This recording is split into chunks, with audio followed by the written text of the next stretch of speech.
వాక్య భాగంలోకి వెళ్దాం మనము. ఆది కాండము 32వ అధ్యాయము ఆది 11వ వచనము నేను చదువుతున్నాను, దయచేసి జాగ్రత్తగా గమనించండి. నా సహోదరుడైన ఏశావు చేతి నుండి దయచేసి నన్ను తప్పించము. అతడు వచ్చి పిల్లలతో తల్లిని నన్ను చంపునేమో అని అతనికి భయపడుచున్నాను. ఈ యొక్క యాకోబు ఎవరికి భయపడుతున్నాడు? ఎవరికి భయపడుతున్నాడు? ఏశావుకు భయపడుతున్నాడు. హల్లెలూయా. ఈ ఏశావులకు అయ్యో మా అన్న పేరు ఏశావు కాదని నువ్వు అనుకోవచ్చు. మీ జీవితంలో కూడా ఏశావులు ఉన్నారు. హల్లెలూయా. మీకు అనిపించవచ్చు, ఓ మా అన్న పేరు ఏశావు కాదు, నా పేరు యాకోబు కాదు, కాబట్టి ఈ వాక్యము నాకు సంబంధించిందే కాదు అని అనుకునేవు. ఆ యాకోబు నువ్వే, ఆ ఏశావు నీ సమస్యలే, నీ పరిస్థితులే. హల్లెలూయా.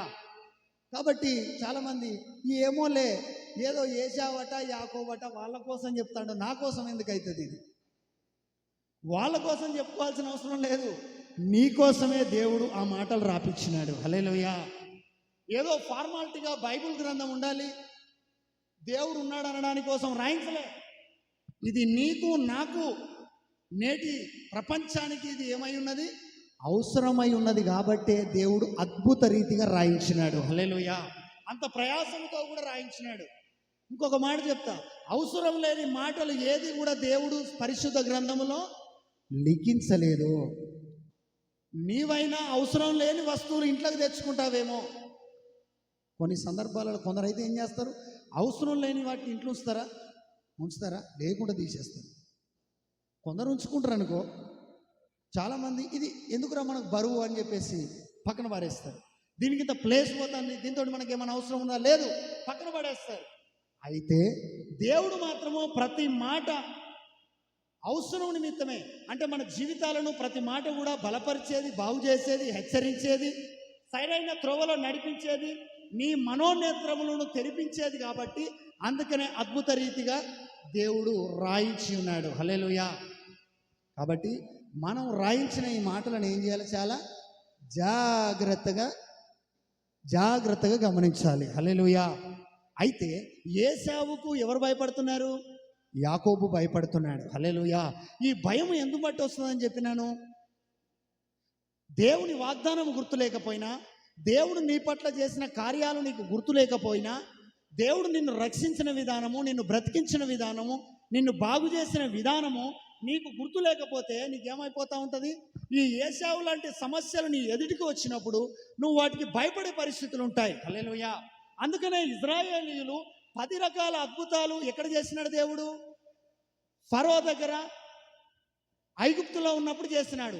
ఆ 10 రకాల అద్భుతాలను మరిచిపోయినారు. కాబట్టి ఎర్ర సముద్రము ఎదురైనప్పుడు ఏమవుతున్నారు? వీళ్ళు భయపడుతున్నారు. హల్లెలూయా. అరే వీళ్ళు భయపడడానికి కారణం ఏంటంటే వీళ్ళకి ఏం గుర్తులేదు. ఐగుప్తులో చేసిన 10 రకాల అద్భుతాలు గుర్తుకు లేవు, మర్చిపోయినారు. హల్లెలూయా. అందుకనే 103వ కీర్తనలో దేవుడు ఆ మాట చెప్తాడు కదా, ఏమని? ఆయన చేసిన ఉపకారములలో దేనిని మరువకు. ఇదివరకు దాకా మనం పాట పాడుతున్నాం, మరువలేనయా నీ ప్రేమను నేను, విడువలేనయా నీ మార్గము నేను, అదన్నమాట. కానీ చాలామంది ఏమైపోతున్నారంటే పాటలు పాడుతున్నారు తప్ప వాటిని మరిచిపోతున్నారు. కాబట్టి భయపడే పరిస్థితులు ఎదురవుతున్నాయి. హల్లెలూయా. ఎప్పుడైతే నీవున్న స్థానాన్ని నువ్వు ఎవరితో సహవాసం కలిగి ఉంటున్నావో, నీవు ఎవరిని కలిగి ఉన్నావో వారిని ఎప్పుడైతే మర్చిపోతావో నువ్వు అనుక్షణం భయపడాల్సి వస్తుంది. హల్లెలూయా. కానీ నీవు కలిగి ఉన్న స్థానము, నువ్వు పొందిన రక్షణను, నీకిచ్చిన దేవుడిచ్చిన కృపను నువ్వు ఎప్పుడైతే జ్ఞాపకములో పెట్టుకుంటావో, నువ్వు ఎరిగి ఉంటావో, నువ్వు తెలుసుకుంటావో, అప్పుడు నువ్వు భయపడాల్సిన అవసరము లేనే లేదు. హల్లెలూయా. చాలామంది దైవజనుల దగ్గర ఉంటారు, చాలామంది అనుదినం వాక్యాన్ని ధ్యానం చేస్తూ ఉంటారు, అనుదినం ప్రార్థన చేస్తూ ఉంటారు, సేవకులతో మాత్రమే ప్రయాణం చేస్తూ ఉంటారు. కానీ ప్రతి సమస్యకు, ప్రతి అపవాది కుయుక్తికి కూడా వాళ్ళు ఏమైపోతూ ఉంటారు? భయపడతా ఉంటారు. కారణం ఏందో తెలుసా? వీళ్ళేం గుర్తించలేదు, నీ దైవజనుడు ఎలాంటి వాడో, నీ దేవుడు ఎలాంటి వాడో, నీ సంఘము ఎలాంటిది, నీ చేతిలో ఉన్న గ్రంథానికి ఎంత పవర్ ఉన్నది, నీవు పొందిన రక్షణ ఎంత గొప్పది, దేవుడు నీ కోసం చేసిన త్యాగం ఎంత గొప్పది అనే సంగతిని వీళ్ళు ఏమైపోయిందంటే మర్చిపోయినారు. అసలు ఇంకనూ గుర్తించలేదు. హల్లెలూయా. అందుకనే నీకు అప్పుడప్పుడు ఏమైపోతూ ఉంటుంది, భయము, ఆందోళన, జడుపు, టెన్షన్, టార్చర్లు ఇవన్నీ వస్తూ ఉంటాయి. హల్లెలూయా. అందుకనే భక్తుడు ఒక మాట అంటున్నాడు, చదువుకుందాం ఆ మాట.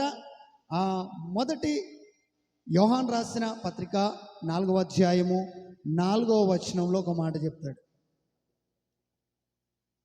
4వ అధ్యాయము 4వ వచనం. చిన్నపిల్లలారా, మీరు దేవుని సంబంధులు, మీలో ఉన్నవాడు లోకములో ఉన్నవాని కంటే గొప్పవాడు గనుక మీరు వారిని జయించి ఉన్నారు. ఏందట? చిన్నపిల్లలారా, మీరు ఎవరి సంబంధులట? నువ్వు దేవుని సంబంధివి. హల్లెలూయా. నువ్వు చీకటి సంబంధివి కాదు. నువ్వు చీకటి సంబంధివి కాదు కాబట్టి నువ్వు ఏ సంబంధివట? నువ్వు దేవుని సంబంధులు. మరి దేవుని సంబంధులు లోకానికి ఎందుకు భయపడతారు? లోకంలో నుంచి వచ్చే సమస్యకి ఎందుకు భయపడతారు? అంటే నేను ఏ సంబంధిని అనే సంగతిని కూడా మానవుడు ఏమైపోతున్నాడు, మర్చిపోతున్నాడు. హల్లెలూయా. నేను ఎవరి బిడ్డను? నువ్వు ముఖ్యమంత్రి కుమారుడు అయితే, నువ్వు ముఖ్యమంత్రి బిడ్డవైతే వాళ్ళు అది మర్చిపోతారా? ఆ పవర్ తోటి ఎన్నో మాట్లాడుతూ ఉంటారు. వాళ్ళు ఎంతో ధైర్యంగా పోతూ ఉంటారు. ఎందుకు? మా నాన్న ఎవరంటారు? Chief minister. మా డాడీ ఇది, మా డాడీ అది, మా తల్లిగారు అది అని చెప్పేసి, మా తాత ఇది అని చెప్పేసి దానిని బట్టి వాళ్ళు ఏం చేస్తూ ఉంటారు, అతిశయపడుతూ ఉంటారు. హల్లెలూయా. కానీ మనము దేన్ని బట్టి అతిశయించాలి? కొందరట గుర్రములను బట్టి, రథములను బట్టి అతిశయిస్తారు. కొందరు డబ్బును బట్టి అతిశయపడతారు. కొందరు వాళ్ళకున్న బలాన్ని బట్టి, బలగాన్ని బట్టి, వాళ్ళకున్న బంధువులను బట్టి, స్నేహితులను బట్టి అతిశయపడతారు. కానీ మనము ఎవరిని బట్టి అతిశయపడాలంటే, నేను దేవుని సంబంధిని అని నువ్వు అతిశయించాలి. హల్లెలూయా. నేను దేవుని బిడ్డను. చాలామంది వాళ్ళు ఎవరో అనే సంగతి వాళ్ళు మర్చిపోయి మాట్లాడుతూ ఉంటారు. వాళ్ళు మర్చిపోయి భయపడతా ఉంటారు. వాళ్ళు మర్చిపోయి తిరుగుతూ ఉంటారు. హల్లెలూయా. నోరు అడ్డు అదుపు లేకుండా మాట్లాడతారు. అసలు నేను ఎవరి బిడ్డను? నేను దైవ సంబంధిని కదా, నేను ఇది మాట్లాడవచ్చా? అది ఆలోచన చేయరు. నోరు ఉన్నది కదా అని చెప్పేసి వాగెత్తనే ఉంటారు. హల్లెలూయా. భయం అనేది ఒకటి ఉన్నది కాబట్టి భయపడుతూనే ఉంటాడు మానవుడు. కానీ దేవుడు ఏమంటున్నాడు? నువ్వు భయపడాల్సిన అవసరం లేదు. ఎందుకు భయపడద్దు? నువ్వు ఎవరి సంబంధివి? దేవుని సంబంధివి. హల్లెలూయా. సాతానుగాడు భయపడాలా? ఎందుకో తెలుసా? ఆ క్రీస్తు రక్తము ద్వారా, ఆ సిలువ త్యాగము ద్వారా నన్ను ఆయన నా తలను చితగొట్టినాడు, మళ్ళీ ఇంకెక్కడ కొట్టి చంపుతాడో అని చెప్పేసి వాడు భయపడాలి. ఓకే. దేవుణ్ణి ఎరగని వాడు, నిరీక్షణ లేనివాడు, అంటే చనిపోయిన తర్వాత వాడు ఎక్కడికి పోతాడో కూడా వానికి తెలియదు. కాబట్టి వాడేం కావాలా? మరణం కోసం భయపడాలా. కానీ దేవుణ్ణి ఎరిగి మనము మరణము తరువాత మరొక ప్రపంచం ఉన్నది, మరొక జీవితం ఉన్నది అనే సంగతిని ఎరిగి ఉన్న మనమెందుకు భయపడడం? మరణానికి నువ్వు భయపడాల్సిన అవసరం లే. ప్రతి మనిషికి మరణం వస్తుంది. కానీ మరణము తరువాత మరొక జీవితం ఉన్నది, అది శాశ్వత కాలం ఉంటుంది అనే సంగతిని ఎరిగి ఉన్న మనము ఆ యొక్క పరలోకానికి వెళ్ళడానికి మనల్ని సిద్ధపరిచినాడు దేవుడు అనే సంగతిని ఎరిగిన మనము, ఆ యొక్క క్రీస్తు రక్తం చేత కడగబడిన మనము దైవ సంబంధములుగా మార్చబడి దేవుని వాక్యం చేత నడిపించబడే మనమెందుకు భయపడాలా? మనమెందుకు బాధపడాలి? ఈ లోక సంబంధమైన వాటి కోసం. ఉద్యోగం లేకుంటే, వ్యాపారంలో లాస్ వస్తే, ఏ పని చేయాలో అర్థం కాకుంటే, చేసిన పని అక్కర రాకుంటే, చేసిన పనిలో నష్టాలు వాటిల్లితే, ఎటు వెళితే ఏమవుతుందో తెలియకుండా ఎందుకు భయపడడు? నువ్వు చచ్చిపోయినాక ఎటు పోతావో సంగతి నీకు తెలుసా తెలియదా? దేవుని కృప వల్ల తెలుసుకున్నాము. హల్లెలూయా. మరి చనిపోయిన తర్వాత ఎటు పోతావో తెలుసుకున్న నీవు బ్రతికి ఉన్నప్పుడు వచ్చే ఆశీర్వాదం కోసం, బ్రతికి ఉన్నప్పుడు వచ్చే ఆరోగ్యం కోసం, బ్రతికి ఉన్నప్పుడు వచ్చే పిల్లల కోసం, బ్రతికి ఉన్నప్పుడు వచ్చే పనుల కోసం, ఉద్యోగ వ్యాపారాల కోసం నువ్వెందుకు ఆలోచించాలి? నువ్వెందుకు భయపడాలి? వాని కోసం ఎందుకు థింకింగ్ చేసుడు? వాటి కోసం బాగా ఆలోచించడము? దేవుడు అంటాడు, ఐహిక విచారము నీకు ఉండాల్సిన అవసరం లేనే లేదు. హల్లెలూయా. ఎవరికి ఉండాలో తెలుసా? దైవ సంబంధి కాకుండా లోకానుసారంగా బ్రతికేటోనికి అది ఉండాలి. దేవుని సంబంధంగా నువ్వు ఉన్నప్పుడు, దేవుని వాక్యంలో నడుస్తున్న నీకు అసలు ఆ భయము దిగులు అనేది అవసరమే లేదు. హల్లెలూయా. అందుకని ఒక మాట చదువుకుందాం. రెండవ రాజులకు రాసిన గ్రంథము 6వ అధ్యాయము 16వ వచనము. అతడు భయపడవద్దు, మన పక్షమున ఉన్నవారు. 15వ వచనం నుంచి చదువుకుందాం. దైవజనుడైన అతని పనివాడు పెదల కడ లేచి బయటికి వచ్చినప్పుడు గుర్రములను రథములను గల సైన్యము పట్టణమును చుట్టుకొని ఉండుట కనబడింది. అంతటా అతని పనివాడు, అయ్యో నా ఏలినవాడా, మనం ఏమి చేసేదమని ఆ దైవజనుడితో అనగా, అతడు భయపడవద్దు. హల్లెలూయా. ఏం చేస్తున్నాడు? ఈ యొక్క ఎలీషా యొక్క పనివాడు ఏమవుతున్నాడు? భయపడుతున్నాడు. హల్లెలూయా. మరి ఏం మర్చిపోయినాడైనా? నేను దేవుని సంబంధిని అనే సంగతి మర్చిపోయినాడు. నువ్వేం మర్చిపోయినావు తెలుసా? ఆయా సందర్భాల్లో భయపడతా ఉంటావు. అమ్మో ఏం దెబ్బలు తగులుతాయో, ఏమవుతుందో. మా దేవుడు 91వ కీర్తనలో ఏమన్నాడు? నీ పాదములకు రాయి తగలకుండా వారు తమ చేతుల మీద మిమ్మల్ని ఏం చేస్తారు? ఎత్తి పట్టుకుంటారు కదా. మరి ఆ మాట ఏం చేసినావు? నువ్వు మర్చిపోయినావు. అందుకనే నాకు ఏడ తగులుతుందో దెబ్బ, ఏడ నేను బాధపడాల్సిన పరిస్థితి వస్తుందో, ఏడ పడిపోతాను, ఏడ అణగదొక్కబడతాను. హల్లెలూయా. నువ్వు దైవ సంబంధివి, నువ్వు అణగదొక్కబడవు. హల్లెలూయా. నువ్వు పడిపోతుంటే దేవుడు నిన్ను పట్టుకునేవాడు. మరి నీకు దేవుని దూతలు ఉంటాయన్న సంగతిని, దైవ సంబంధానికి ఏ దూతలు ఉంటాయి? దేవదూతలు ఉంటాయి కాపుదలగా. హల్లెలూయా. రాత్రి ప్రార్థన, దేవుడా మా ఇంటి చుట్టూ అగ్ని కంచి. ఏ కంచి చేయాలట? నీ దూతలను కాపలంచు. ప్రార్థన చేస్తాడు. మళ్ళా ఎవడన్నా సౌండ్ అయితే అని చెప్పేసి మళ్ళీ ఆగమను. ఏమైంది? గుండెంతా దడలేస్తాను. ఏమైంది? ఎవరు వచ్చిందో? హల్లెలూయా. అసలు రాత్రి ఏం చెప్పినావు? అయ్యా నేను నీ బిడ్డను కదా, నువ్వు నన్ను కాపాడయ్యా అని ప్రార్థన చేసినావు. అద్భుతంగా మంచి నిద్రపోయినావు. మరి నిద్రపోయినట్టు ఉండాలా, మళ్ళీ భయపడాలా? హల్లెలూయా. అసలు నువ్వు కాపుదల పెట్టుకున్నావా, పెట్టుకోలేదా? ఇప్పుడు భయపడుతున్నావు అంటే కాపుదల ఉన్నదన్న సంగతి కూడా నువ్వు మర్చిపోతున్నావు. హల్లెలూయా. ఈరోజు చాలామంది దేవుడున్నాడు అనే సంగతి మర్చిపోయి భయపడుతూ ఉంటారు. ఎందుకు భయపడతాంటే నువ్వు దేవుని సంబంధివి. లోకంలో ఉన్నవానికంటే నీలో ఉన్నవాడు. మళ్ళీ మనోళ్ళు ఏం ప్రార్థన చేస్తారు తెలుసా? దేవుడా ఎక్కడికి రా, యేసయ్యా నా హృదయంలోకి రా, నా మనసులోకి రా. వచ్చినాక కూడా మళ్ళీ ఏం చేస్తూ ఉంటారు? భయపడతా ఉంటారు. హల్లెలూయా. వచ్చేమన్నా లాభం ఉన్నదా? నువ్వు క్రీస్తుని నమ్ముకొని కూడా భయపడతాను. నా మనోడు భయపడుతున్నాడు. నీకు వాడికి తేడా లేదు అన్నట్టు. హల్లెలూయా. ఖచ్చితంగా తేడా కనబడాలి. నువ్వు ఎందుకు భయపడతలేవు అని అంటే నువ్వేం చెప్పాలా? నా దేవుడు నా పక్షమున ఉండగా నాకు విరోధి ఎవడు? నా దేవుడే నా పక్షాన ఉన్నాడు. నా పక్షంలో ఉన్నది మానవుడు కాదు, నా పక్షంలో ఉన్నది మంత్రులు కాదు, నా పక్షంలో ఉన్నది అధికారులు కాదు, లోకంలో ఉన్నవారు ఎవరూ కాదు. నా పక్షమున ఉన్నవాడు లోకములో ఉన్నవానందరికంటే చాలా గొప్పవాడు. ఆయన పేరే నజరేయుడైన యేసు క్రీస్తు. హల్లెలూయా. అందుకే నేను భయపడను, అందుకే నేను దిగులు చెందను. ఈ మాట చెప్పాల్సిన వీళ్ళు దేవుణ్ణి నమ్ముకుంటే ఏంది? భయపడరా? కవరింగ్. అరే ఇంకా బుద్ధి లేక మళ్ళీ ఇంకా కవరింగ్ ఒకటి దానికి. దేవుణ్ణి నమ్ముకున్న వాళ్ళు భయపడరేమో వాళ్ళు క్వశ్చన్ చేస్తారు. దేవుణ్ణి నమ్ముకున్న వాళ్ళు బాధపడరేమో అంటే మనిషి అనేటోడికి అందరికీ బాధ ఉంటుంది, భయం ఉంటుంది. హల్లెలూయా. మరి దేవుడు ఏమంటున్నాడు? భయపడవద్దు. హల్లెలూయా. ఎందుకు భయపడొద్దు అంటే, లోకములో నీకు ఎదురైతున్న సమస్యల కంటే, సాతాను శక్తుల కంటే, ఉపద్రవాల కంటే, కరువుల కంటే, కష్టాల కంటే, వేదనల కంటే నీలో ఉన్న నేను చాలా గొప్పవాడిని. నీకు సెక్యూరిటీ ఇచ్చిన వాడును నేనే. నిన్ను కాపాడువాడు ఏం చేయడట? కునుకడట, నిద్రపోడట. హల్లెలూయా. కానీ ఈడేం చేస్తాడు తెలుసా? దేవుడు నిన్ను కాపాడువాడు, కునుకకుండా నిద్రపోకుండా ఆయన కాపాడుతూ ఉంటే, వీళ్ళు చేసేది ఏంటంటే వీళ్ళే కునుకకుండా నిద్రపోకుండా భయం భయం అనుకుంటా బతుకుతూ ఉంటారు. వీళ్ళు ఎట్లా వండుకోవాలి ఇప్పుడు? నిశ్చింతగా వండుకోవాలి. హల్లెలూయా. నిశ్చింతగా ఉండాలి, టెన్షన్ పడద్దు, టార్చర్ పడద్దు. ఎందుకు తెలుసా? నా దేవుడు చూసుకుంటాడు. హల్లెలూయా. చాలా సందర్భాలలో రెంట్ కోసం నేను ఇబ్బంది పడ్డప్పుడు నేను ఒకటే చేసేది ప్రార్థన, దేవుడు చూసుకుంటాడే. పిలిచిన దేవుడు నమ్మదగిన వాడు. హల్లెలూయా. నిశ్చయంగా ఆ సమయానికి ఎవరినైనా ప్రేరేపిస్తాడు.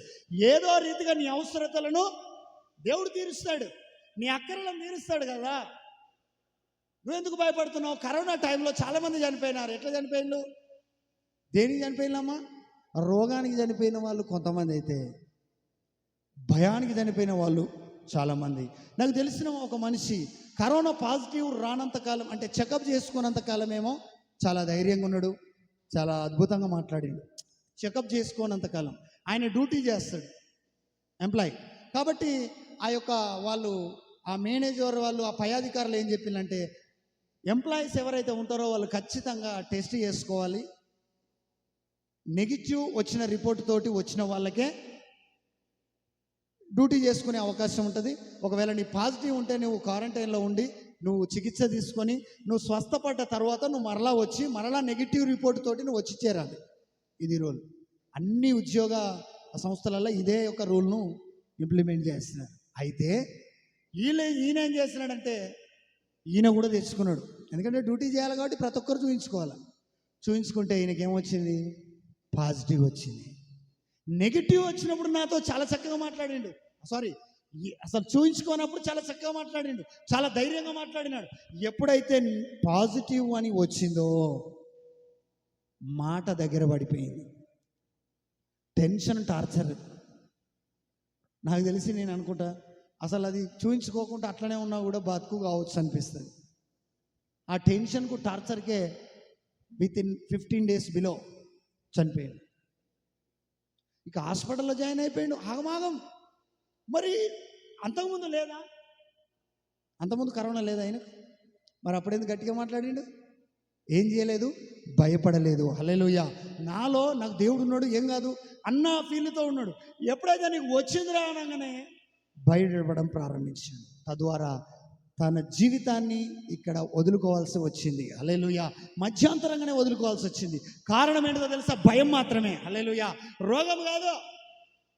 నిరీక్షణ కలిగిన వాడు ఏమంటాడు తెలుసా? నేను దేవుని సంబంధిని, నేనెందుకు భయపడతా? మరణానికి భయపడాల్సిన అవసరం లేదు. దేవుని చిత్తం అయితే బ్రతుకుతా, చనిపోతే ప్రభు సన్నిధిలో ఉంటాను. హల్లెలూయా. ఈ నిరీక్షణతో, ఈ ధైర్యంతో నేను ప్రభు సంబంధిని కదా, నేను లోక సంబంధిని అయితే మరణానికి భయపడాలి, సమస్యకు భయపడాలి, శత్రువుకు భయపడాలి. మన శత్రువులను దేవుడు తన కాళ్ళ కింద ఏం చేసినాడు? చితకదొక్కినాడు కదా. మరి నువ్వెందుకు భయపడుతున్నావు? సైతాన్ ఏమంటాడు తెలుసా? దేవుడు వాడిని చితకదొక్కినాక కూడా మనం భయపడతా ఉంటే సైతాన్కు వాడేమంటాడు? నవ్వుతూ ఉంటాడు. ఇంకా వీళ్ళు దేవుని సంబంధులు అనే సంగతి వాళ్ళకే తెలుస్తలేదు. వాళ్ళకు నేను దేవుని సంబంధిని అనే సంగతి తెలుసుకుంటలే. అందుకనే వీళ్ళు ఏమైపోతున్నారు? భయము అనేది దేవునికి సంబంధించింది కాదు, అపవాదికి సంబంధించింది, లోక సంబంధమైన మనుషులకు సంబంధించింది, దైవ సంబంధమైన వ్యక్తులకు అవసరమైనది కాదు. దేవుని యందు భయభక్తులు కలిగి ఉండు. కానీ లోక సంబంధమైన సమస్యలకు, ఆటంకాలకు, ఇరుకులకు, ఇబ్బందులకు, కరువులకు, లేమికి, వచ్చే ఉపద్రవాలకు, నూనె దొరుకుతలేదట, సరుకుల రేట్లు పెరిగిపోయినాయట, యుద్ధాల కారణంగా, మరి దేవుడు రావని చెప్పినాడా? ఇవన్నీ అంత్య దినములలో అపాయకరమైన కాలములు వచ్చును. మనుషులు ఏమైపోతారు? స్వార్థ ప్రియులైపోతారు. సహాయం చేసే మనసు ఉండదు, ప్రేమలు చల్లారిపోతాయి, కరువులు వస్తాయి, భూకంపాలు వస్తాయి, అల్లర్లు వస్తూ ఉంటాయి, సొంత ఇంటి వాళ్ళే ఒకరినొకరు పట్టిస్తూ ఉంటారు. ఇవన్నీ వస్తూ ఉంటాయి. హల్లెలూయా. గవర్నమెంట్ కొంచెం ఏదో రూల్ పెడుతున్నదట అంటే వీళ్ళకి ఏమవుతూ ఉంటుంది? అమ్మో, నేను కూడా క్రైస్తవుడనే కదా, ఏమవుతుందో ఏమో. హల్లెలూయా. నిరీక్షణ లేకలేం మనము, నిరీక్షణ కలిగి ఉన్నాం. నువ్వు వాటికి ఎందుకు భయపడుతున్నావు? భయపడాల్సిన అవసరం లేదు. గవర్నమెంట్ పెట్టే చట్టాలకు, రూల్స్కు భయపడొద్దు. ఎవరికి భయపడాలా? దేవుని వాక్యానికి భయపడుతూ జీవించే వ్యక్తివై ఉండాలి. హల్లెలూయా. ఎందుకో తెలుసా? నీ ఎడల దేవుడు ప్రణాళిక కలిగి ఉన్నాడు. దేవుడు నీ ఎడల ఒక ఆలోచన కలిగి ఉన్నాడు. అందుకని ఈ యొక్క ఎలీషా దైవజనుడి దగ్గర ఒక పనివాడు ఉన్నాడు. ఆ పనివాడు ఏమంటున్నాడంటే, ఎలీషా చాలా గొప్పవాడు, చాలా అద్భుతమైన పరిచర్య చేసేవాడు, చాలా దేవునికి అనుకూలమైన వ్యక్తి, చాలా ఆత్మ అభిషేకంతో నింపబడినవాడు. మరి ఇట్లాంటి ఎలీషా దగ్గర పని చేసేవాడు ఎట్లా ఉండాలా? చాలా ధైర్యంతో. ఎందుకంటే మా పాస్టర్ ఎంత గొప్పవాడు అనుకుంటున్నావు, నేను నమ్మిన దేవుడు ఎంత గొప్పవాడు, అసలు చాలా అద్భుతమైన వ్యక్తి అని నిబ్బరముగా ఉండాల్సిన ఈ యొక్క పనివాడు ఏం చేస్తున్నాడు తెలుసా? పట్టణాన్ని ఒకానొక దినమున పట్టణాన్ని ఏం చుట్టుముట్టున్నది? గుర్రాలు రథాలతో మొత్తము శత్రువు సైన్యం అంతా ఏం చేసింది? చుట్టూ ముట్టడి వేసినాయి. ఆయా సందర్భాలలో మన జీవితాన్ని కూడా ముట్టడేస్తాడు అపవాది. చుట్టూ సైన్యం నిలబడుతుంది, ఎక్కడ చూసినా కూడా ద్వారాలు కనబడవు, అన్ని మూసుకుపోయినట్టు కనబడతా ఉంటాయి. ఎవరికి కనబడతాయి ఇవన్నీ? మారు మనసు లేనోని కనబడతాయి ఇవన్నీ. హల్లెలూయా. మనోనేత్రాలు తెరవబడనోని కనబడతాయి. నేను దేవుని సంబంధిని, నేను ప్రభువు రక్షణ తీసుకొని ఉన్నవాడిని, నేను ప్రభువును ఎరిగిన వాడిని అనేటోనికి, అనే వ్యక్తికి ఈ సమస్యలు కనబడవు. కానీ ఏం కనబడతాయి తెలుసా? దేవుని సహాయము మాత్రమే కనబడుతుంది. హల్లెలూయా. దావీదు ఏమి చూసినాడంటే, గొలియాతు దగ్గర నా తల పోతుంది, నా మాంసం పోయి ఆకాశ పక్షులకు పడుతుంది అని చూడలేదు. కానీ ఈ గొలియాతు తలను నేను నరికి చేత పట్టుకొని రాగలుగుతానని చూసినాడు. హల్లెలూయా. చాలామంది ఎర్ర సముద్రాన్ని చూసినారు, వెనుక వస్తున్న శత్రువులను చూసినాడు. కానీ ఎర్ర సముద్రం డివైడ్ కావడము ఎవరు చూడలేకపోయినారు. హల్లెలూయా. అందుకనే ధైర్యం కోల్పోయినారు. అందుకనే భయపడుతూ ఏమో ఇంకా సనగడం వస్తుంది, భయపడదు. నువ్వు దేవుని సంబంధమైన సంగతి మర్చిపోతే నీకేమవుతుందో తెలుసా? సనుగుడు, గునుగుడు అన్నీ తయారవుతాయి. సనగడం స్టార్ట్ అవుతుంది, గునుగుడు స్టార్ట్ అవుతుంది. ఎప్పుడు? నీవు దేవుని సంబంధివి అనే సంగతిని మరిచిపోయినప్పుడు. హల్లెలూయా. అందుకని ఈ యొక్క వ్యక్తి ఏమంటున్నాడంటే, ఆ సైన్యాన్ని చూసి పెద్దల కడనే లేచి పరిగెత్తుకుంటూ వచ్చి ఏమంటున్నాడో తెలుసా? నా ఏలినవాడా ఎలీషా గారు, నువ్వు మంచిగా వాడుతున్నావు, లోపల ఉన్నావు, బయట ఏం జరుగుతున్నదో తెలుసా? ఏం జరుగుతున్నారా? ఏం జరుగుతుందని అంటవేంది? జనాలు వచ్చి మొత్తము సైన్యం వచ్చి శత్రు సైన్యం మనల్ని చుట్టుకున్నది, మనల్ని ఇక్కడనే ముట్టడేసి చంపేస్తారు కావచ్చు అని భయముతో, దిగులుతో, టెన్షన్ పడుకుంటూ ఆ యొక్క ఎలీషా గారి దగ్గర విన్నపించుకుంటూ ఉన్నాడు. హల్లెలూయా. ఎందుకు ఇతనికి ఏం కనబడుతున్నది? ఎలీషా అంటున్నాడు భయపడవద్దు. ఎలీషా ఏమంటున్నాడు? అతడు భయపడవద్దు, మన పక్షమున వారు వారికంటే అధికులై ఉన్నారని చెప్పి ఏమంటున్నాడు? మన పక్షమున ఉన్నాడు. ఎవరి పక్షాన? దేవుణ్ణి కలిగి ఉన్న నీ పక్షమున ఉన్నవాడు. నీవు ప్రార్థన చేస్తున్న నీ దేవుడు, నీవు ఆరాధిస్తున్న నీ దేవుడు ఎవరట? చాలా గొప్పవాడు, వారికంటే అధికులు. మన దేవుడు పంపిన సైన్యము వారికంటే అధికమైనది. అంటే ఏమో అయ్యా, నాకైతే ఏం కనబడుతున్నది? మనల్ని పాడు చేసే సైన్యం మాత్రమే కనబడుతున్నది. అంటే ఎలీషా గారికి ఒక విషయం అర్థమైంది. ఏమని తెలుసా? వీని కళ్ళు ఇంకా ఏం కాలేదు, తెరవబడలే. మనోనేత్రములకు యుగ సంబంధమైన దేవత ఏం చేసింది? గుడ్డితనం కలిగజేసింది. ఆరే బిడ్డ, ఏండ్ల తరబడి చర్చికి వస్తున్నావు, ఏండ్ల తరబడి, సంవత్సరాల తరబడి ఆరాధనకు వస్తున్నావు, కానీ దేవుని బిడ్డనని చెప్పుకుంటున్నావు, వాక్యం చదువుతున్నావు, ప్రార్థన చేస్తున్నావు, కానీ నీకేం కలగలేదు, ఇంకా మనోనేత్రాలు తెరవబడలేదు. అందుకనే నీవు భయపడుతున్నావు. వాడు వచ్చారాగానే ఓ యేసయ్యా మొత్తం ఆగమైపోతున్నది. యోబు దగ్గరికి ఒకడొచ్చి, అయ్యా మీ ఎడ్ల మందలు అన్నీ పోయినాయి, అయ్యా మీ ఒంటెల మందలు పోయినాయి, అయ్యా మీ పిల్లలు పోయినారంటే అయ్యో అయ్యో అయ్యో అని చెప్పేసి టెన్షన్ పడి టార్చర్ పడ్డా. ఏమన్నాడు తెలుసా? యెహోవా ఇచ్చను యెహోవా తీసుకొనెను, యెహోవా నామమునకే స్తుతి మహిమ కలుగునుగాక. హల్లెలూయా. అలా చెప్పినాడు. ఎందుకో తెలుసా? నా పక్షమున ఉన్నవాడు ఆ ఎడ్ల మందలను, గొర్రెల మందలను, ఒంటెల మందలను, గాడిదల మందలను పాడు చేసిన వాని కంటే గొప్పవాడై ఉన్నాడు. హల్లెలూయా. అందుకే నేను భయపడను. చాలామందికి ఇవే కనబడతాయి, కానీ యోబుకి ఏం కనబడేది తెలుసా? నేను రెండంతల ఆశీర్వాదం పొందుకుంటాననేది మాత్రమే కనబడుతున్నది. హల్లెలూయా. ఈరోజు నీకు కనబడేది ఎందుకు యోబు కథ కనబడుతున్నదంటే, యోబు ఎవరు? నీతిమంతుడు, న్యాయవంతుడు, యథార్థవంతుడు, చెడుతనమును ఏం చేసినవాడు? విసర్జించినవాడు. హల్లెలూయా. చెడుతనాన్ని విసర్జిస్తే నీతిమంతుడిగా, యథార్థవంతుడిగా, న్యాయవంతుడిగా, సత్యవంతుడిగా నువ్వు ఉంటే నీకు కూడా సమస్యలు కనబడేవి, కానీ ప్రభు చేసే కార్యాలు మాత్రమే కనబడతాయి. హల్లెలూయా. ప్రభు నీ పక్షాన ఉంచిన దేవదూతల సన్నిధి కనబడుతుంది, దేవుని ప్రత్యక్షత కనబడుతుంది. చాలా మందికి సమస్యలు కనబడతాయి, దేవుడు కనబడడు. సమస్య పెద్ద కనబడుతుంది, దేవుడు చాలా చిన్న కనబడతాడు. ఇంటికి దేవుడు ఏమంటున్నాడు మరి? లోకంలో ఉన్నవాని కంటే మీలో ఉన్నవాడు, మీరు నమ్ముకున్నవాడిని, నేను గొప్పవాడిని. అయితే ఎప్పుడైతే ఎలీషా గారికి విషయం అర్థమైందో ఏమంటున్నాడు? ఆయనకు ఒక విషయం అర్థమైంది, వీడి కళ్ళు ఏమైపోయినాయి? మూసుకుపోయినాయి. ఈరోజు సంఘం కళ్ళు కూడా ఏమైపోయినాయి తెలుసా? మూసుకుపోయినాయి. దేవుని శక్తిని చూడలేక, దేవుని కార్యాలు చూడక మూసుకుపోయినాయి. కాబట్టే వీళ్ళు ఏమవుతున్నారు? ప్రతిదానికి భయం భయం భయం భయం. గవర్నమెంట్ ఏదైనా నిర్ణయము, చట్టము క్రైస్తవుల పక్షాన తీసుకుంటుందట అంటే ఏమవుతుంటది? భయం. అబ్బో ఏమవుతుందో ఏమో, చర్చిలో ఉందుమా, బయటికి వెళ్ళి పోదునా సద్దును, ఉందునా బ్రతుకుతును. కానీ వీని యొక్క అదే కొన్ని అవకాశాలు నాకు రావాల్సినవి పోగొట్టుకుంటానేమో. హల్లెలూయా. ఇది కాదు క్రైస్తవుడు. హల్లెలూయా. ఎవరు జీవిస్తున్నారు? సిలువ వేయబడిన యేసయ్య నీలో జీవిస్తున్నాడు. మరి నువ్వెందుకు భయపడతావు?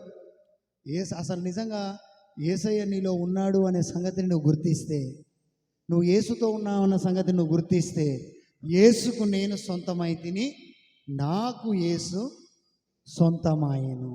నిజంగా సొంతమైందా? నిజంగా సొంతమైతే నువ్వు భయపడవు. హల్లెలూయా. అబద్ధం అయితేనే నువ్వు భయపడతావు.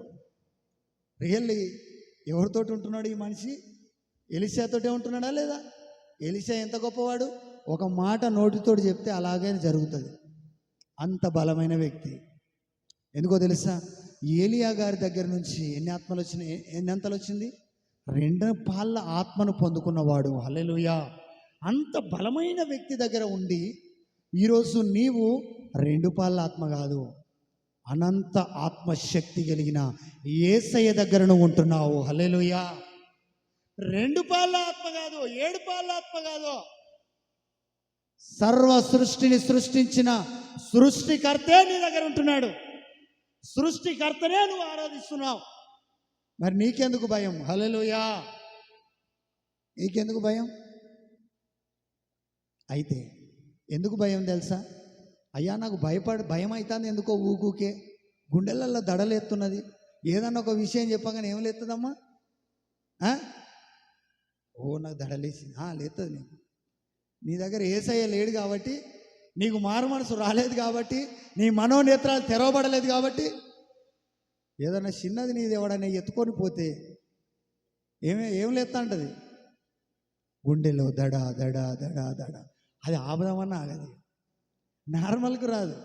ఆ కొట్టుకొని పోయినా దిక్కులేదు. ఇక ఫాస్ట్గా కొట్టి ఆగిపోయిన దిక్కులే. అందుకని టెన్షన్ పడకు. హల్లెలూయా. టెన్షన్ తీసుకోగా. యోబు తీసుకోలే. ఎన్ని పోయినా ఏమన్నాడు తెలుసా? యేసుకే మహిమ అన్నాడు. ఎందుకో? నా దగ్గర ఉన్నదే దేవుడు ఉన్నాడు. దేవుని తెలియకుండా వస్తానే ఇవన్నీ రావట్లే. ఒకవేళ వస్తున్నాయి అనుకో, 2 అంతలుగా దేవుడు మళ్ళీ ఆయనే ఇస్తాడు. హల్లెలూయా. ఇస్తాడులే. కానీ టెన్షన్ పడ్డది ఎవరో తెలుసా? వాళ్ళ భార్య. ఏమంటుంది వచ్చి? ఎవరు నాయనా ఏం పోయినాయి? గాడిదలు పోయినాయి, గుర్రాలు పోయినాయి, అన్నీ పోయినాయి, ఎద్దులు పోయినాయి, పిల్లలు పోయిండు, ఇల్లు పోయింది, నీ ఒళ్ళుకు కూడా ఏమొచ్చింది? రోగం వచ్చేసింది. ఇంకెందుకు యేసు దేవుడా దేవుడా అంటున్నావు? ఆ దేవుణ్ణి దూషించి నువ్వు సావరాదు అంటే ఈయన ఏమనుకున్నాడు తెలుసా? నీకు మారు మనసు రాలేదు, అందుకే అట్లా మాట్లాడుతున్నావు. మూర్ఖురాలు మాట్లాడినట్టు ఎందుకు మాట్లాడుచున్నావు అంటే, మూర్ఖులు ఎవరు? మారు మనసు లేనోడే మూర్ఖంగా మాట్లాడతాడు. కళ్ళు తెరవబడినోడే మూర్ఖంగా మాట్లాడతాడు. వీనికి ఏమైనా ఏం కనబడతాయి తప్ప 24 గంటలు సమస్యలు కనబడతాయి. తెల్లారి పెందల కడనే లేవగానే ఎవరు కనబడుతున్నారు ఈ మనిషికి? కొట్టేటోడు కనబడతాడు, తిట్టేటోడు కనబడతాడు, అప్పులోడు కనబడతాడు, కానీ ఆశీర్వాదాన్ని ఇచ్చే యేసయ్య మాత్రం ఈయన కనబడదు. ఈయన కథ ఏంటంటే, కండ్లకి ఏమొచ్చినాయి? పొరలు వచ్చినాయి. అయితే దేవుడు ఏమంటున్నాడు? ఇవి రాలిపోవాలా. ఎప్పుడు? పొద్దున లేవగానే కొందరు చెప్తా ఉంటారు, ఏమో అయ్యా నిద్రే పడతలేదు. ఏం లేదని, ఇది లేకపోదు, అది లేదు, ఆశీర్వాదం లేదు, పిల్లల పెళ్లి కాలేదు, పిల్లలు కాలేదు, ఉద్యోగం లేదు, వ్యాపారం లేదు, 3 గంటలకే మెలకొచ్చింది, 4 గంటలకే మెలకొచ్చాట. కొందరికి ఏం కాదట, నిద్ర పడతలేదట. నిద్ర పట్టదు. మరి నిద్ర పట్టకపోతే లేచి ప్రార్థన చేస్తాడా? లేదు. ఏం చూస్తూ ఉంటాడు? ఎన్ని అప్పులు ఉన్నాయి లెక్క పెట్టుకుంటాడు, ఎన్ని సమస్యలు ఉన్నాయి, ఏం చేద్దునా, ఏం బోదునా, ఏమి తిందుమా, ఏమి త్రాగుదుమా, ఏమి ధరించుకుందుమా అని నువ్వు ఏం చేయదు, చింతించకు. కన్నా యేసు మాటను నువ్వు మర్చిపోయినావు, అందుకే చింతిస్తున్నావు. దేవుడు చింతించకని చెప్తున్నాడు. చింత పెట్టుకుంటాడు. అందుకే దేవుడు అన్నాడు, మీ చింత యావత్తు ఆయన మీద వేయండి, నీ భారము, నీ పనుల భారము యెహోవా మీద మోపు. ఎవరి మీద మోపు? మీ అయ్య మీద కాదు, మీ అమ్మ మీద కాదు. చాలామంది నా భారం నువ్వు మోయి, ఆడు కొద్ది దూరం మోసి ఆని భారం నీని భారం ఈ మీద ఎత్తేస్తాడు. అంతే సంగతులు. ఈడు గూని వంగి చత్తడు, గూని వంగిపోతుంది. దేవుడు ఏమంటున్నాడమ్మా? ప్రయాసపడి భారము మోసుకొనిచున్న సమస్త జనులారా, ఒక్కరి కాదు పిలిచేది, సమస్త జనులారా నా యొద్దకు రండి, నేను మీకు విశ్రాంతి కలుగజేస్తా. నా కాడి చాలా తేలికైనది, సులువైనది, నా దగ్గర మీరు నేర్చుకోండి అంటే వీళ్ళకు నేర్పించేటోళ్ళు వేరే ఉంటారు. యేసయ్య దగ్గర వాక్యం నేర్చుకోమంటే మంది ముచ్చట్లు నేర్పించేటోళ్ళు చాలామంది ఉంటారు. వాళ్ళని వదిలిపెడితే నీ బ్రతుకు బాగుపడుతుంది, నీ పరిస్థితులు మారుతాయి, నీ పిల్లల పరిస్థితి మారుతుంది. మంది మాటలు అయితే చాలా చక్కగా ఎక్కుతాయి లోపలికి. దేవుడు చెప్పిన మాటలు, దైవజనుడు చెప్పే మాటలు చాలా చేదుగా ఉంటాయి. వేప పుల్ల కంటే చేదో, కరుక్కాయ కంటే చేదో. ఎవరి మాటలు? యేసు మాటలు. ఇక అమ్మలకల చెమ్మచక్కల మాటలు ఎట్లా కనబడతాయి తెలుసా? తేనె కంటే మధురంగా. చాయ్ హోటల్ కాడ మాటలు ఎట్లా కనబడతాయి? తేనె కంటే మధురంగా. ఆయా ప్రాంతాల సిట్టింగ్ రౌండ్ టేబుల్ సమావేశాలలో ఎట్లా కనబడతాయి మాటలు? చాలా అద్భుతంగా కనబడతాయి.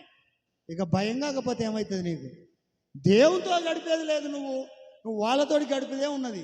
గంటలు ముచ్చట్లు పెట్టడానికి సమయం ఉంటుంది, కానీ యేసయ్యతోటి మాట్లాడడానికి టైం లేదు. అందుకే దేవుడు అన్నాడు, నక్కలకు బొరియలు ఉన్నాయి, ఆకాశ పక్షులకు నివాసములు కలవు, కానీ మనుష్య కుమారుడు తలవాల్చుకొనడానికి చోటు లేదు. అంటే మీకు వానితో మాట్లాడటము, వీనితోటి మాట్లాడటము, అమ్మతోటి మాట్లాడతావు, అయ్యతోటి మాట్లాడతావు, ఇరుగుతో పొరుగుతో అందరితో మాట్లాడతావు, అయినంతోటి కానంతోటి. కానీ యేసయ్యతోటి కాసేపు మాట్లాడదామన్నా ఏం దొరుకుతలేదు నీకు. సమయం లేదు. అంటే అంత తీరని పని చేస్తున్నారు అన్నట్టు. హల్లెలూయా. దేవుడు అంటున్నాడు, సమయం లేదు కాదు, నువ్వు సాకులు మానేస్తే సమయం బాగా దొరుకుతుంది. సాకులు మానేసాయి. ప్రతి ఒక్కరు సాకులు ఎత్తుకుతూ ఉంటారు, ఎటు పెట్టి. ఎందుకు చేయలేదంటే గిందుకు చేయలేదు అని చెప్పడం కోసం సాకులు ఎత్తుకుతారు తప్ప ఒప్పుకొని విడిచిపెడదామన్న ఒక ఆలోచన లేదు. అందుకని ఎట్లుంటున్నాయంటే ప్రతిదానికి భయపడే బ్రతుకులుగా తయారవుతున్నాయి. దేవుడు అంటున్నాడు, నీ మనోనేత్రములు ఎప్పుడైతే తెరవబడతాయో నీవు ప్రభువును చక్కగా చూస్తావు. హల్లెలూయా. ఎట్లా చూస్తావు? విశ్వాసమునకు కర్తయు దాన్ని కొనసాగించు వాడునైనా యేసు వైపు చూస్తావు. హల్లెలూయా. యేసు వైపు. యేసు కనబడతలేడు చాలామందికి, ఏడుచుడే కనబడుతుంది. ఏం కనబడుతుంది? ఏడుచుడే, దుఃఖమే, చింతనే, వేదనే, కన్నీరే, బాధే. మళ్ళీ ఏమంటారు తెలుసా? నాకున్న బాధలు నీకుంటే తెలుసు, తెలుస్తుంది. నువ్వు కన్నీరు తుడిచే దేవుని దగ్గర నువ్వు ఉండి నీ సమస్యలన్నీ, నీ తల వెంట్రుకలన్నీ కూడా ఏమైపోయినాయట? లెక్కించబడ్డాయి. మరి నువ్వు తల వెంట్రుకలు లెక్కించబడ్డప్పుడు నీ అప్పులు, నీ ఆర్థిక ఇబ్బందులు, నీ సమస్యలు, నీ బలహీనతలు, నీ మీదికి రాళ్ళు రువ్వుతున్న వాళ్ళు, నిన్ను అవమానపరుస్తూ నిన్ను చీదరించుకుంటున్న వాళ్ళు, వీళ్ళందరినీ దేవుడు చూస్తలేడా? వాళ్ళందరూ వస్తుంటే వాళ్ళ నుంచి నిన్ను విడిపించడానికి దేవుడు నీ ఎడల ఆలోచన కలిగి ఉన్నాడా? ఖచ్చితంగా ఉన్నాడు. హల్లెలూయా, ఖచ్చితంగా ఉన్నాడా? అందుకే నువ్వు భయపడకు. తల వెంట్రుకలు లెక్క పెట్టిన దేవుడు నీ అప్పులు మాగ లెక్క పెట్టి తీరుపుతాడు, కానీ నువ్వు వాటిని లెక్కేసుడు బంద్ చేయి. హల్లెలూయా. నీవు దేవుని వాక్యానికి లెక్క అప్పచెప్పే విధముగా దేవునికి లెక్క అప్పచెప్పాలని అనే విషయాన్ని నువ్వు గుర్తుపెట్టుకో. కానీ నువ్వు లెక్కలేయకు. మనోడు లెక్కలేస్తాడు. లెక్కలు ఇదెంత, ఆ అకౌంట్లో ఎన్ని ఉన్నాయి పైసలు, ఈ అకౌంట్లో ఎన్ని ఉన్నాయి, అవి సరిపోతాయా, అవి అవుతాయా, ఇవి అవుతాయా, ఇవి పోతాయా, ఈ లెక్కలేస్తాడు తప్ప మరి దేవుని లెక్క ప్రకారంగా నేను దేవునికి ఇస్తున్నానా? లెక్క వేయడు. దేవుడు బాగా ఏం చేస్తున్నా? దేవుడి క్రమంలో నడుస్తున్నానా? నో, రియల్గా చెప్తున్నా. ఒక దొంగ లెక్క నువ్వు నడుచుకుంటూ దేవునికి ఇవ్వాలా? ఇవ్వకుండా ఉంటే నువ్వు ఎవరివి తెలుసా? దేవుని దృష్టిలో దొంగవే. మరి ఈ దొంగల ప్రార్థన దేవుడు వింటాడా? ఈ దొంగల పరిస్థితి భయపడుడు కాకపోతే ధైర్యంగా ఉండాల్సి ఉంటుందా? దొంగకు ధైర్యం ఉంటుందా, భయం ఉంటుందా? మీరే చెప్పండి. దొంగ ధైర్యంగా ఉంటాడా? ఆ లోపల భయమే ఉంటుంది. పైకి గంభీరంగా కనబడ్డా లోపల భయం. ఎందుకో? ఇడు దొంగ. మరి దేవుడి భాగాన్ని ఇవ్వకుంటావు, దొంగతనం చేస్తాను. మరి నువ్వు దొంగ. ఈ దొంగ ప్రార్థన చేస్తే దేవుడు వింటాడా? ఈ దొంగకు భయం కాకపోతే ధైర్యం ఉంటుందా? మరి ఇలా నువ్వు దొంగవా దొరవా అనే సంగతి ఒకసారి ఆలోచన చేయి. హల్లెలూయా. అయ్యో, మేము ఎవరింటికాడ సొమ్మెత్తుకొని రాలేదు పాస్టర్ గారు, మేము చాలా సక్కనోళ్ళం అని నువ్వు అనుకుంటుండొచ్చు, చాలా క్రమంగా ఉంటాడు అనవచ్చు. దేవుని భాగాన్ని దేవునికి ఇవ్వకుండా నువ్వు కోడి గుడ్డును సైతం మింగుతున్నావు అనే సంగతిని ఒకసారి యాద్ చేసుకో. హల్లెలూయా. గుర్తుపెట్టుకో. మింగుతాను మళ్ళీ ఏమంటానో తెలుసా? నేనే మింగినా అంటాను. కోడినే మింగితివి, ఇంకా గుడ్లు ఎక్కడ పెడుతుంది? బంగారు కోడి కథ తెలుసు కదా, అది చూసిండట. ఒకరోజు అనుకున్నాడు, ఈ బంగారు కోడి గుడ్లు బాగానే పెడుతున్నది అని చూసి చాలా అద్భుతంగా రోజుకు ఒక గుడ్డు వస్తున్నది కదా, మస్తు డెవలప్ కావచ్చు అనుకున్నాడు. ఒకరోజు దురాశనట దుఃఖానికి చేటు. ఎన్నున్నా సరిపోవు కొందరికి, ఇంకా కావాలి. హల్లెలూయా. వాక్యం అయితే ఎంతసేపు రా బాబోయ్, ఇంకా గంట సేపా, ఎవడు వినాలరా నాయన. సంపాదన అయితే ఇంకా కావాలి. ఎంత ఆశీర్వాదం వచ్చినా, ఎంత దీవెన వచ్చినా నెమ్మది లేదా ఏనే, నెమ్మది ఉండదు. ఎంత వచ్చినా ఇంకా కావాలంటాడు. ఎంత వచ్చినా. రాక్షసుడు ఏమంటాడమ్మా? రాక్షసుడు ఏమంటాడు? తింటే వానికి ఏమన్నా నిండుతుందా? ఇంకా కావాలంటాడు. మరి నువ్వు రాక్షసివా ఏమన్నా? వాక్యానికి అనరు ఈ మాట. దేనికంటారు? సంపాదనకు. మంత్రి అయిందా, ముఖ్యమంత్రి కూడా అయిపో. ఒక అధ్యాయం చదువుతున్నావు, మరి ఇంకా 4 అధ్యాయాలు చదివితే అయిపో. ఒక గంట వాక్యం విన్నా, మరి దాన్ని ధ్యానం చేస్తా, ఇది రాదు. హల్లెలూయా. ఇది లేదు. దీంట్లో తృప్తి లేదు. దేంట్లో తృప్తినో తెలుసా? వీళ్ళకు వాక్యంలో తృప్తి పడుతూ ఉంటారు, సంపాదనకు మాత్రం తృప్తి లేని బతికిగా ఇంకా కావాలి, ఇంకా కావాలి. ఇదే పని. దయచేసి దేవుని దగ్గర దొంగతనం చేస్తే ఈ దొంగోడైపోయి, ఈ దొంగోనికి భయం కాకపోతే ధైర్యంగా ఏ తప్పు ఎత్తలేనని చెప్పేంత ధైర్యం నీకెక్కడిది? నువ్వు దొంగతనం చేస్తావన్న సంగతి నీకే తెలుసు. ఏం సరిపోతలేదు. కోడిని ఏం చేసినట్టుగా ఈ బంగారు కోడిని, బంగారు బాతను ఏం చేసింది? కోసేసింది. ఎందుకు? ఒక్కసారి అన్ని గుడ్లు తీసుకుంటే అయిపోతుంది, రక్తం తప్ప ఏం రాలే. ఏమైపోయింది? మోసపోయినాడు. హల్లెలూయా. ఈరోజు చాలామంది ఏం చేస్తారంటే, వీళ్ళకు ఆ దేవుని భాగం కూడా తినంది వీళ్ళకి ఏం కాదు, నిమ్మలం కాదు, దురాశ. అది కూడా తింటా. ఏం తింటావు? తినేమన్నా దొడ్డ అవుతావు అంటే ఏం కావు. ఉన్నది పోదుడు తప్ప ఇంకా ఏం అయ్యే పరిస్థితి లేవు. హల్లెలూయా. రియల్ చెప్తున్నా, ఉన్న వాస్తవం. ఎందుకు శాపగ్రస్తులు అయిపోతున్నారు? ఎందుకు సమృద్ధి ఉండట్లే అంటే ఇందుకే. అన్నీ చేస్తున్నాను, అన్నీ చేస్తున్నావు కానీ దొంగ లెక్క తయారైనావు. ఆ దొంగతనం, ఈ దొంగ ఎప్పటికీ ఏమైతే అంటాడు? దొంగోడు పోలీసు ముందడి ఇలా పడితే ఏం చేస్తాంటాడు? భయం భయం. ఎందుకు? దొంగతనం చేయలేడు ఏమంటాడుదా? నేనైతే ఏం చేయలేదు సార్, చూసుకో, చెక్ చేయి. ఇప్పుడు అట్లా వాళ్ళ నాన్న నీకుందా? ప్రతి దొంగతనమేనా అనేది. సామాన్లు ఎత్తుకొత్తివి, ఇంట్లో ఏసయ్య పైసలు ఎత్తుకొని పోతివి, ఏసయ్య సొమ్మును కూడా ఎత్తుకోపోతివి. దేవుడు అంటే నీకు భయం లేదు, అందుకే నువ్వు భయపడాల్సి వస్తున్నది. అయితే ఈ వ్యక్తి ఎప్పుడైతే భయం భయం భయం ఆందోళన పడుతున్నాడో, ఆ యొక్క ఎలీషా వచ్చి అంటున్నాడు ఏమని? అరే బాబా అని చెప్పేసి వాని మీద చేయి ఉంచి వానికి ఏం చేస్తున్నాడు? ప్రార్థన చేస్తున్నాడు. వాడికి ఎప్పుడైతే ప్రార్థన చేస్తున్నాడో వాని కళ్ళు ఏమైపోయినాయి? చక్కగా తెరవబడ్డాయి. హల్లెలూయా. యెహోవా వీడు చూచున్నట్లు దయచేసి, 2వ రాజుల గ్రంథము 6వ అధ్యాయము 17వ వచనంలో, యెహోవా వీడు దయచేసి వీని కళ్ళు, వీడు చూచున్నట్లు దయచేసి వీని కళ్ళను తెరవమని ఎలీషా ప్రార్థన చేయగా, యెహోవా ఆ పరివాని కళ్ళను తెరవజేసాను గనుక వాడు ఎలీషా చుట్టూను పర్వతముల అగ్ని గుర్రముల చేత రథముల చేతను నిండి ఉండుట చూచెను. హల్లెలూయా. ఏము నింపబడుట చూస్తున్నాడు? పర్వతములు ఎట్లున్నాయట ఈయన చుట్టూ? పర్వతాలే ఉన్నాయి. అగ్ని పర్వతాల లెక్క ఈ చుట్టూ ఏమున్నది? దేవుని సెక్యూరిటీ ఉన్నది. హల్లెలూయా. ఎప్పుడు కనబడ్డది దేవుని సెక్యూరిటీ? మనోనేత్రాలు తెరవబడ్డప్పుడు. నీకు కూడా దేవుని సెక్యూరిటీ ఎప్పుడు కనబడుతుంది? నీ మనోనేత్రాలు తెరవబడ్డప్పుడు. హల్లెలూయా.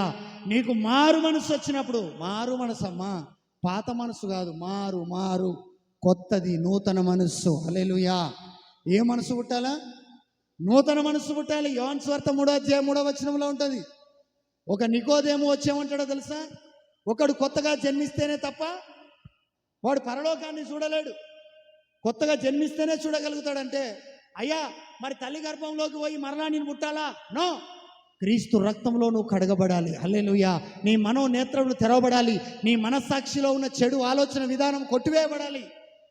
నూతనంగా మార్చబడి యేసుక్రీస్తే దేవుడని విశ్వసించి పాప క్షమాపణ నిమిత్తం మారు మనసు పొంది బాప్తిసము తీసుకొని ప్రభువుకును సంఘమునకును దేవునికి వాక్యానికి నువ్వు ఏమైపోవాలా?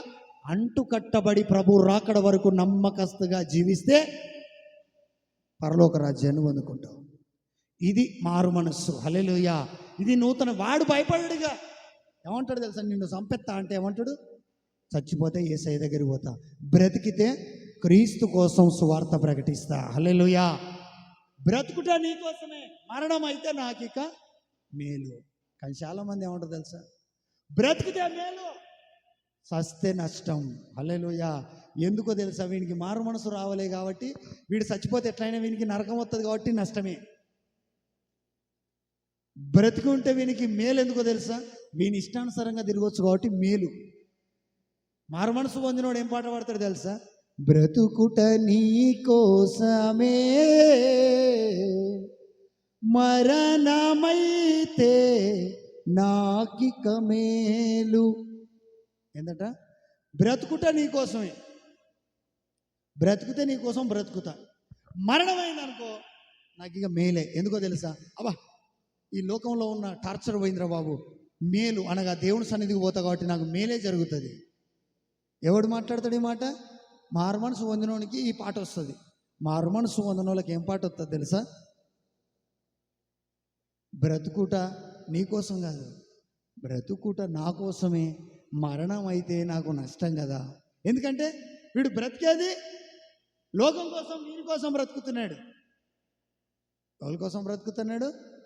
లోకం కోసం బ్రతికేటోళ్ళు చాలామంది ఉంటారు. లోకం కోసం రెడీ అయ్యేటోళ్ళు ఉంటారు. దేవుని కోసం సిద్ధపడమంటే సిద్ధపడరు. కానీ పెళ్ళికి పోయిన కాడ ఎట్లుంటుంది? అబ్బా మామూలు సిద్ధపడ ఎల్లరిగా గంట అవుతుంది. ఇటు మర్రేసి అటు మర్రేసి తిప్పిందికి తిప్పుకుంటా చూసిందికే చూసుకుంటా అబ్బా సదిరి ఆ ఎల్లైతే దేనికి సిద్ధపాటు? పెళ్ళికి. మరి యేసయ్య కోసం సిద్ధపాటు ఎట్లున్నది?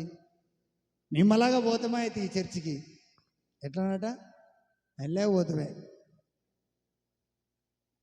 అంటే ఏం లేదు. పెళ్ళికి ఇచ్చిన వాల్యూ నువ్వు దేవుని సావాసానికి ఇస్తలే, ఇక దేవుడు ఎక్కడి నుంచి దీవిస్తాడయ్యా? దీవెన ఎలాగొస్తుంది? ఆశీర్వాదం ఎలాగొస్తుంది? దేవుని రాజ్యం ఎలా పొందుకుంటావు? హల్లెలూయా. వాక్యం చేత నింపబడడం కోసం, దేవుని ఆరాధించడం కోసం, దేవుని గణపరచడం కోసం నువ్వేం చేయాలి తెలుసా? సిద్ధపడి రావాలి. హల్లెలూయా. సిద్ధపడినావా చివరి యాత్రకు, యుగ యుగములు దేవునితో ఉండుటకు? ఆరాధనకే సిద్ధపడలేవు నువ్వు, చివరి యాత్రకి ఏడ సిద్ధపడ్డావు? ఆరాధనకే సిద్ధపడ్డావు, చివరి యాత్రకు సిద్ధపడాలే. హల్లెలూయా. ఆరాధనకు సిద్ధపడి వస్తే దేవుడు నిన్ను చివరి యాత్రకు సిద్ధపరిచేవాడై ఉన్నాడు తన వాక్యము వెలుగు చేత. ఆరాధనే గుర్తు లేకపోతే చివరి యాత్ర ఎట్లుంటుందంటే ఏమవుతుంది? పోయినాక ఇటో అటో, సచ్చినాక తెలుస్తుందట. అయ్యో ఇసొంటి పరిస్థితి ఉన్నదన్న సంగతి నాకు తెలియదా? అప్పుడు భయపడతా అంటాడు. ఆందోళన. ఇప్పుడు భయపడతాను, ఈ భయం కాదు. దేనికి భయపడాలి? భయంకరమైన నరకం. ఆ భయంతోటైనా యేసయ్య దగ్గర భయభక్తులు కలిగి ఉండు, దేవుడు బాగు చేస్తాడు. హల్లెలూయా. దయచేసి మనోనేత్రాలు మూసుకుపోయినాయి కాబట్టి ఏమైపోతున్నాడు ఈయన? భయపడుతున్నాడు. ఎప్పుడైతే ఈయన మనోనేత్రాలు తెరవబడ్డాయో ఏం చేస్తున్నాడు? ధైర్యంగా నిలబడ్డాడు. ఏమంటున్నాడు అప్పుడు ఎలీషాతోటి? ఎలీషా గారు నేను చూసిన గొప్ప సైన్యం ఉన్నది కదా మన పక్కకు కూడా. ఇప్పుడే ఉన్నదా? అంతకుముందు కూడా ఉన్నదా? చెప్పండి. అంతకు ముందు కూడా ఉన్నది సైన్యము. హల్లెలూయా. మరి నీ చుట్టూ కూడా ఎప్పటి నుంచో ఉంటుంది దేవుని కాపుదల, ఎప్పటి నుంచో దేవుని సన్నిధి ఉంటున్నది. కాకపోతే నీ కన్నులకు మనోనేత్రాలకు గుడితనం వచ్చింది కాబట్టి నువ్వు ఆ సైన్యాన్ని, దేవుడిచ్చిన ఆశీర్వాదం చూడకుండా ఒక అడ్డపు తెరల లెక్క పాడుపడ్డాయి. ఆ అడ్డు తెరలు ఎప్పుడైతే తొలగిపోతాయో నీవు కూడా ఆశీర్వాదాన్ని చూస్తావు, నీవు దేవుని కాపుదలను చూస్తావు, నీవు దేవుని భద్రతను చూస్తావు. అప్పుడు దేవునిలో నువ్వు ఆనందించగలుగుతావు. హల్లెలూయా. మనోనేత్రాలు తెరవబడిపోతే, రియల్ చెప్తున్నా, ప్రతి ఒక్కరికి ఇస్తున్నాడు దేవుడు కాపుదల. పెట్టినాడు. కొమరే నీకు కూడా పెట్టిండు, నిద్రపోకుండా. కొమరే కూడా పెట్టిండు, రాజు కూడా పెట్టిండు కాపుదల. ఏమని? నిద్రపోమనా? దేవుని వాక్యం వినమని. హల్లెలూయా. దేవుని వాక్యం వినమని. కాపుదల పెడితే కాపుదల లేదు. ఏ పరిస్థితికి వచ్చిండంటే ఆల్రెడీ సెక్యూరిటీ ఉన్నది, కానీ ఏమంటున్నాడు ఈయన? సెక్యూరిటీ ఉన్నది, ఈయన ఏమంటున్నాడు? అబ్బో లోకమే కనబడుతుంది, సమస్య కనబడుతుంది, దేవుడు పెట్టిన సెక్యూరిటీ కనబడతలే. కానీ మనోనేత్రాలు తెరవబడ్డప్పుడు దేవుడు పెట్టిన సెక్యూరిటీ ఎంత గొప్పదో, దేవుడు ఇచ్చిన ఆశీర్వాదం ఎంత గొప్పదో అప్పులే కనబడుతున్నాయి కావచ్చు. నువ్వు మనోనేత్రాలు తెరవబడితే దేవుడు నీకోసం ఏర్పాటు చేసిన దీవెన ఎంత గొప్పదో, ఆశీర్వాదం ఎంత గొప్పదో. పిల్లలు లేని స్థితే నీకు కనబడుతున్నది, కానీ మారు మనస్సు పొందితే నీ గర్భంలో నుంచి ఎంతమంది పిల్లలను, ఎంత సంతానాన్ని ఇస్తాడో అది నువ్వు కన్నులారా చూడగలుగుతావు. హల్లెలూయా.